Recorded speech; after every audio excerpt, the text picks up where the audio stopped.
AGS நண்பர்கள் எல்லாருக்கும் வணக்கம்.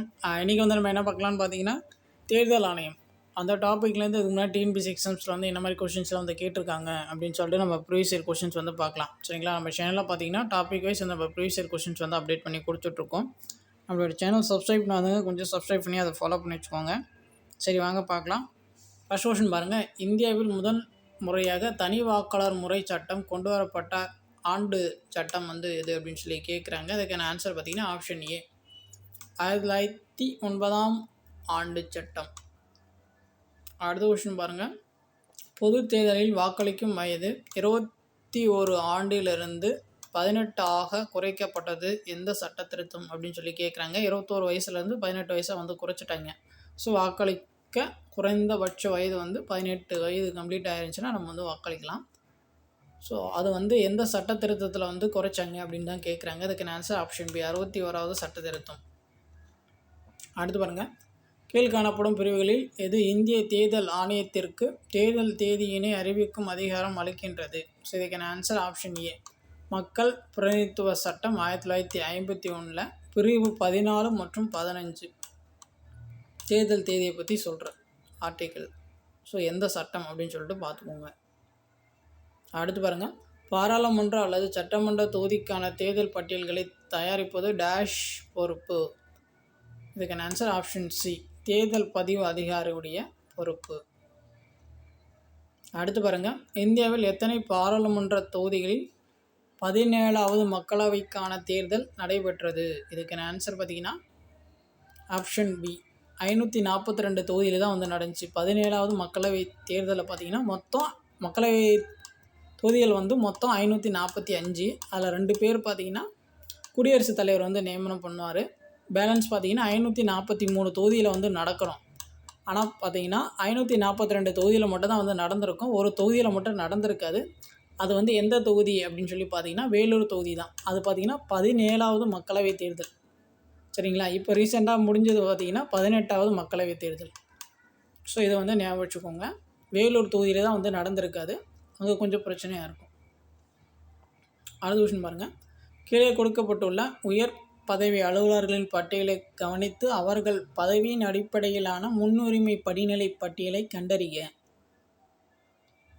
பார்த்தீங்கன்னா ஃபஸ்ட்டு வந்து இந்திய தலைமை தேர்தல் ஆணையர் ஒருவர், அதுக்கப்புறம் பார்த்திங்கன்னா மக்களவை துணைத் தலைவர், ஸோ அதுக்கப்புறம் பார்த்திங்கன்னா மத்திய அமைச்சரவை செயலாளர், அதுக்கப்புறம் பார்த்திங்கன்னா தலைமை இராணுவ அதிகாரி. இந்த ஆர்டரில் தான் வந்து வரணும். அடுத்த விஷயம் பாருங்கள். வெளிநாடு வாழ் இந்தியர்களின் வாக்குரிமை குறித்த கீழ்கண்ட கூற்றுகளை கவனிக்கவும். அதில் வந்து எது தப்பாக இருக்குது அப்படின்னு தான் வந்து அவங்க கேட்குறாங்க. சரிங்களா? இதில் வந்து எது தப்பாக இருக்குதுன்னு பார்த்தீங்கன்னா 2ம் 4ம் தான் வந்து தப்பாக இருக்குது. ஸோ சரியாக இருக்கிறது பாருங்கள். வெளிநாடு வாழ் இந்தியர்கள் நாடாளுமன்றம் மற்றும் மாநில சட்டமன்ற தேர்தல்களில் வாக்களிக்கலாம். அது வந்து சரி. அடுத்து பார்த்திங்கன்னா வாக்குச்சாவடியில் அசல் கடவுச்சீட்டு காண்பிக்கப்பட வேண்டும். அது வந்து சரி. அதுக்கப்புறமா பார்த்தீங்கன்னா வெளிநாடு வாழ் இந்தியர்கள் தபால் மூலம் வாக்களிக்கலாம். ஸோ 4 பாயிண்ட் கொடுத்துருக்காங்க. இல்லை 2வது 4வது மட்டும் தான் வந்து சரி. 2 4 மட்டும் வந்து தவறு. 1 3 வந்து சரி. அது கொஞ்சம் பார்த்துக்கோங்க. அடுத்து பாருங்கள். 1952 நடைபெற்ற முதல் பொது தேர்தலில் வெற்றி பெற்ற பெண் வேட்பாளர்களின் எண்ணிக்கை வந்து எத்தனை அப்படின்னு சொல்லி கேட்குறாங்க. இதுக்கு ஆன்சர் ஆப்ஷன் ஏ, 22. அடுத்து பாருங்கள். நீதி புனராய்வின் தேவையின் தொடர்பான தவறான காரணத்தை கண்டறிய. 4 ஸ்டேட்மெண்ட் வந்து கொடுத்துருக்காங்க. அதில் வந்து எது தப்பு அப்படின்னு சொல்லி கேட்குறாங்க. நீதி புனராய்வு பற்றி 4 பாயிண்ட் கொடுத்துருக்காங்க.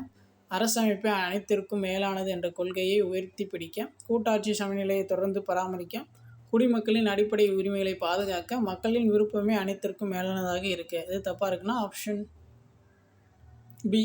சரிங்களா? 4வது பாயிண்ட் மட்டும் தப்பாக இருக்குது. மற்றதெல்லாம் சரியாக இருக்குது. பார்த்துக்கோங்க. அடுத்து பாருங்கள். மக்களவை மற்றும் ஒவ்வொரு மாநில சட்டமன்றங்களிலும் வயது வந்தோர் வாக்குரிமையின் அடிப்படையில் தேர்தல் நடத்தப்பட வேண்டும் என கூறும் இந்திய அரசியலமைப்பின் சட்டப்பிரிவு வந்து எது அப்படின்னு சொல்லி கேட்குறாங்க. அதுக்கான ஆன்சர் ஆப்ஷன் சி, ஆர்டிகல் 326. வயது வந்தோர் வாக்குரிமை பற்றி சொல்கிற ஆர்டிகல் 326. அடுத்து பாருங்கள். பின்வரும் இந்திய தலைமை தேர்தல் ஆணையர்களை வரிசைப்படுத்துக அப்படின்னு சொல்லி கேட்குறாங்க. ஃபஸ்ட்டு பார்த்திங்கன்னா நவீன் சாவ்லா, அதுக்கப்புறம் வந்து சுனில் அரோரா, அதுக்கப்புறம் வந்து சுனில் சந்திரா, அதுக்கப்புறம் லாஸ்ட்டாக பார்த்திங்கன்னா ராஜீவ்குமார். இப்போ இந்தியாவுடைய தலைமை தேர்தல் அதிகாரியாக இருக்கிறது பார்த்திங்கன்னா ஞானேஷ்குமார். இதுக்கு முன்னாடி இருந்தது வந்து ராஜீவ்குமார். அடுத்து பாருங்கள், கீழ்கண்ட நாடுகளில் எந்த நாட்டின் தேர்தல் முறையினை இந்தியா ஏற்றுக்கொண்டுள்ளது? இங்கிலாந்து. அடுத்து பாருங்கள், இந்தியாவில் முதலில் எந்த ஆண்டு மின்னணு வாக்குப்பதிவு இயந்திரம் பயன்படுத்தப்பட்டது? இதுக்கான ஆன்சர் ஆப்ஷன் ஏ 1998. அடுத்து பாருங்கள், எந்த ஆண்டு இராணுவத்தில் பணிபுரிபவர்களுக்கு தங்களின் சார்பாக பதிலி வாக்கு அளிக்கும் முறை கொண்டு வரப்பட்டது? இதுக்கான ஆன்சர் ஆப்ஷன் ஏ 2003 தான் பார்த்திங்கன்னா பதிலி வாக்கு வந்து கொண்டு வந்திருப்பாங்க. யாருக்குன்னா இராணுவத்தில் வந்து வேலை செய்வாங்களே அவங்களுக்காக 2003 வந்து கொண்டு வந்திருப்பாங்க. அடுத்து பாருங்கள், பொறுத்து சொல்லியிருக்காங்க. யூபிஎஸ்சி பார்த்திங்கன்னா அது ரிலேட்டடாக ஆர்டிகல் வந்து 315, திட்டக்குழு பார்த்திங்கன்னா 39, நிதிக்குழு பார்த்திங்கன்னா ஷரத்து வந்து 280, தேர்தல் ஆணையம் வந்து 324. Option A. அடுத்து பாருங்கள், இந்திய தேர்தல் ஆணையம் அமைக்க வழிவகை செய்யும் அரசியலமைப்பு பிரிவு வந்து இதுக்கான ஆன்சர் ஆப்ஷன் டி அரசியலமைப்பு சட்டப்பிரிவு 324. அடுத்த கொஸ்டின் பாருங்கள். ஸோ இந்தியாவின் 23வது தலைமை தேர்தல் அதிகாரி வந்து யார் அப்படின்னு சொல்லி கேட்குறாங்க. அதுக்கான ஆன்சர் பார்த்தீங்கன்னா ஆப்ஷன் டி சுனில் அரோரா. 23வது தலைமை தேர்தல் அதிகாரி வந்து சுனில் அரோரா. அடுத்து பாருங்கள், இந்திய தேர்தல் ஆணையம் அமைக்க வழிவகை செய்யும் அரசியலமைப்பு பிரிவு வந்து ஆர்டிகல் 324. அடுத்து பாருங்கள், தேர்தல் செலவினங்களை பற்றிய சட்ட விதிமுறைகளை கூறுவது வந்து எந்த பிரிவு அப்படின்னு சொல்லி கேட்குறாங்க. இதுக்கான ஆன்சர் ஆப்ஷன் பி மக்கள் பிரதிநிதித்துவ சட்டத்தில் பிரிவு 77. சரிங்களா, தேர்தல் செலவினங்களை பற்றி சொல்லும். அடுத்து பாருங்கள், எந்த மக்களவை தேர்தலில் வாக்கு ஒப்புகை சீட்டு முறை நடைமுறைக்கு வந்தது? இந்த விவிபேட் முறை. சரி, இதுக்கான ஆன்சர் ஆப்ஷன் ஏ 2014 மக்களவை தேர்தல். முதலாக வந்து இந்த விவிபேடி முறை வந்து நாகாலாந்து மாநிலம். ஸோ அந்த தேர்தல் முறையை தான் வந்து பயன்படுத்தியிருப்பாங்க. அதே வந்து பார்த்துக்கோங்க. ஸோ அடுத்து பாருங்கள், தேர்தல் ஆணையத்தை பற்றி விளக்கும் அரசியலமைப்பு விதி 324 இப்போ தான் பார்த்தோம். அடுத்து பாருங்கள், கிராமப்புற மற்றும் நகர்ப்புற உள்ளாட்சி தேர்தல் யாரால் நடத்தப்பட்டு கண்காணிக்கப்படுகிறது? மாநில தேர்தல் ஆணையம்.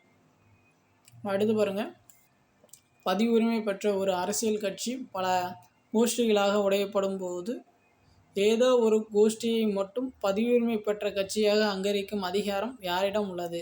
சரிக்கான ஆன்சர் பார்த்தீங்கன்னா ஆப்ஷன் டி இந்திய தேர்தல் ஆணையம். அடுத்து பாருங்கள், விவிபேட் என்னும் சுருக்கப்பட்ட சொல் குறிப்பது வந்து என்ன அப்படின்னு சொல்லி கேட்குறாங்க. அதுக்கான ஆன்சர் பார்த்தீங்கன்னா ஆப்ஷன் சி வாக்காளர் சரிபார்க்கக்கூடிய காகித தணிக்கை நடைமுறை தான் வந்து விவிபேட் அப்படின்னு சொல்லி சொல்லுவாங்க. அதோடைய அப்ரிவேஷன் வந்து பார்த்துக்கோங்க, voter verifiable paper audit trail.